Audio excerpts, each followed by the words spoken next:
Hello everyone, welcome to my YouTube channel. आज की हमारी कहानी का नाम है मुँह मांगी कीमत।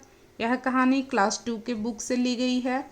तो जैसा कि कहानी का नाम है मुँह मांगी कीमत, यानी जितना मांगा जाए उतना पैसे दे दिया जाए, चाहे वस्तु की कीमत बहुत कम ही क्यों ना हो, लेकिन उसे अधिक से अधिक पैसे देकर खरीदा जाए तो इसे कहते हैं मुँह मांगी कीमत।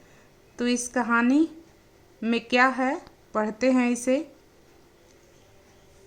किसी गांव में माया नाम की एक बहुत धनी महिला रहती थी। धनी महिला रहती थी यानी बहुत ज़्यादा अमीर थी, पैसे वाली थी। उसके घर में बहुत सारे नौकर चाकर थे जो घर का सारा काम करते थे। इस कारण माया का समय व्यतीत नहीं होता था यानी उसका समय नहीं कटता था दिन भर।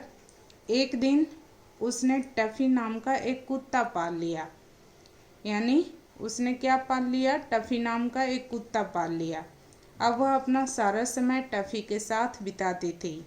वह उसे बहुत प्यार करने लगी तथा टफी भी उसके साथ रहकर बहुत खुश होता था। यहाँ फिगर में दिया गया है, महिला है। एक दिन माया को अपनी चित्र बनवाने की सूझी। माया को क्या बनवाने की सूझी? अपनी चित्र यानी फोटो बनवाने की सूझी। अतः उसने एक नामी चित्रकार को बुलाया और उसे चित्र बनवाने के लिए कहा। क्या बनाने के लिए कहा? चित्र बनाने के लिए कहा। कई दिनों की मेहनत के बाद जब चित्र बनकर तैयार हो गया, तब चित्रकार ने माया को फ़ोन किया और कहा, मैडम, आपका चित्र तैयार हो गया है, आप कल आकर उसे ले जाइएगा। यहाँ फोटो में दिखाया गया है। यहाँ चित्र बनवा रही है माया, बैठी हुई है, चित्रकार है।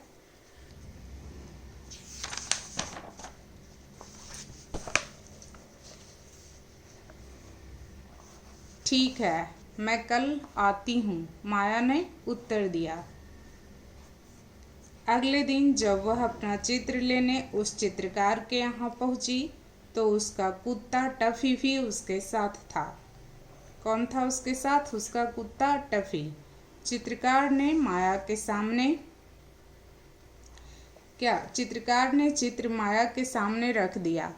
माया ने अपने चित्र टफी को दिखाते हुए कहा, टफी डार्लिंग, यह देखो मेरा चित्र और जरा बताओ तो कि यह कैसा बना है। किससे पूछी? अपने कुत्ते से, जिसका नाम टफी था। कुत्ता भला क्या बोलता? उसने चित्र देखकर अपना मुंह दूसरी तरफ कर लिया।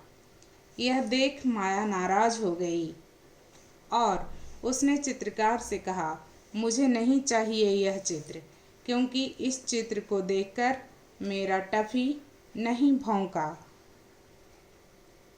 इसका मतलब यह है कि उसे यह चित्र पसंद नहीं आया, क्योंकि कुत्ते को वह बहुत ज़्यादा प्यार करती थी। इसलिए उसको लगा कि अरे, इस चित्र को देखकर मेरा कुत्ता खुश नहीं है। इसीलिए उसने क्या कहा? मुझे नहीं चाहिए यह चित्र। यह सुनकर चित्रकार को बड़ी हैरानी हुई, परंतु अपनी बुद्धिमानी का परिचय देते हुए उसने तुरंत ही माया से कहा, कृपया आप थोड़ी देर के लिए बाहर बैठें, तब तक मैं इस चित्र की कमियों को दूर कर देता हूँ। यानी चित्र में जो कुछ कमी रह गई है उसे दूर कर देता हूँ। उसके बाद आपका कुत्ता इस चित्र को देखकर जरूर भौंकेगा। यह सुनकर माया टफी को लेकर कक्ष से बाहर चली गई। यानी कहाँ चली? रूम से क्या बाहर चली गई टफी को लेकर, अपने कुत्ते को लेकर, और बाहर बैठकर चित्र ठीक होने का इंतजार करने लगी। थोड़ी देर बाद चित्रकार ने माया को कक्ष के भीतर बुलाया, रूम में बुलाया, फिर जहाँ वो चित्र बनाया था। भीतर घुसते ही माया का कुत्ता टफी चित्र देखकर भौंकने लगा। टफी को भौंकता देखकर माया बहुत प्रसन्न हुई और चित्रकार से बोली, वाह, लगता है कि अब मेरा चित्र लगता है कि अब आपने मेरा चित्र ठीक कर दिया है। तभी तो टफी चित्र को देखकर भौंक रहा है तथा मेरे हाथ से रस्सी छुड़ाकर उसके पास जाना चाहता है। मैं यह चित्र लेना चाहती हूँ। बताइए इस चित्र की क्या कीमत है। मैं आपको मुँह मांगी कीमत दूंगी, यानी जितना आप पैसे मांगिएगा मैं उतना दूंगी।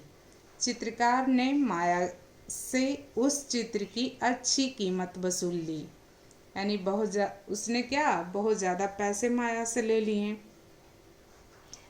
माया ने भी खुशी खुशी उसे मुँह मांगे पैसे दिए, यानी जितना मांगा उतना पैसे दिए, और अपना चित्र लेकर वहाँ से चली गई। उसके जाने के बाद चित्रकार को बहुत हंसी आई, क्योंकि उसने चित्र में कुछ भी ठीक नहीं किया था। इसलिए चित्रकार को बहुत हंसी आई। बल्कि कुछ ठीक नहीं किया था, बल्कि उसके पीछे एक बड़ा सा शीशा रख दिया था, जिसमें अपनी ही तरह का दूसरा कुत्ता मालकिन के चित्र के पीछे खड़ा देख टफी भौंकने लगा। और माया की भी यही इच्छा थी कि टफी उसका चित्र देखकर भौंके, लेकिन वह नहीं जानती थी कि टफी उसका चित्र देखकर नहीं, बल्कि शीशे के अपने अंदर दूसरे कुत्ते को देखकर भौंक रहा था। इस तरह चित्रकार ने अपनी युक्ति यानी तरीके से बिगड़ी बात को सुधार लिया। चित्रकार की मेहनत भी क्या रही, सफल रही। इस तरह से उसे मुँह मांगी कीमत भी मिल गई, यानी बहुत ज़्यादा उसने पैसे भी कमा लिए और अपनी बुद्धिमानी का परिचय भी दिया। क्योंकि इस चित्रकार ने कुछ किया नहीं, चित्र में सुधार तो कुछ किया नहीं, बल्कि चित्र के पीछे क्या रख दिया, शीशा रख दिया। शीशा रख दिया तो उसका माया का जो टफी था कुत्ता, वो उसको देख करके अपने पीछे एक दूसरे कुत्ते को देख करके भौंकने लगा। माया खुश हो गई और चित्रकार को मुँह मांगी कीमत दी। तो इस तरह चित्रकार ने अपनी बुद्धिमानी का प्रयोग कर क्या किया, कठिन से कठिन कार्य को भी सरल बना लिया और पैसे भी कमा लिए। तो यही थी कहानी मुँह मांगी कीमत। कैसी लगी आप लोग को कहानी? ऐसा कहानी ये इस तरह की है कि अपना दिमाग जरूर लगाना चाहिए, चाहे माया हो या चित्रकार। माया भी दिमाग नहीं लगाई ज़्यादा, चित्रकार ने दिमाग लगाया और माया से क्या किए, पैसे वसूल लिए। तो सभी को अपना क्या लगाना चाहिए, अपना दिमाग लगाना चाहिए। ठीक है, कैसी लगी यह कहानी बताइएगा ज़रूर। Thank you.